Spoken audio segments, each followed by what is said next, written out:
দীর্ঘ কারাবাস অসুস্থতার দেয়াল ভেঙে চিরনিদ্রায় শায়িত হলেন এক মহিষী নারী, আর এ বিষাদে ভাসল পুরো জাতি। জানাজার নামাজ শেষে বিকাল সোয়া 4টার দিকে সংসদ ভবন থেকে আইনশৃঙ্খলা রক্ষাকারী বাহিনীর কড়া নিরাপত্তায় জাতীয় পতাকায় মোড়া লাশবাহী গাড়িতে করে মরদেহ দেওয়া হয় জিয়া উদ্যানে।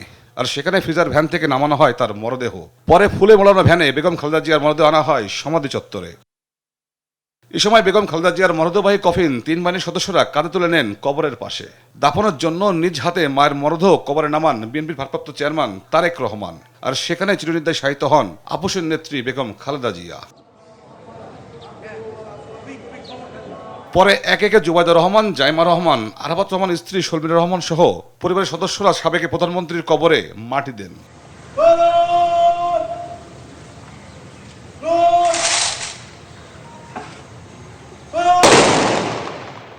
দাপন শেষে 3 বাহিনীর প্রধানের উপস্থিতিতে বেগম খালেদা জিয়াকে দেওয়া হয় রাষ্ট্রীয় গার্ড অফ অনার, দেওয়া হয় গান স্যালুট।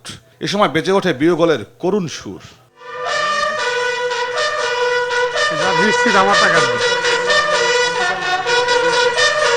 পরে রাষ্ট্রপতি ও প্রধান উপদেষ্টার পক্ষ থেকে বেগম খালেদা জিয়ার কবরে ফুল দিয়ে শ্রদ্ধা জানান। পরে 3 বাহিনীর প্রধানরা ফুল দিয়ে শ্রদ্ধা জ্ঞাপন করেন।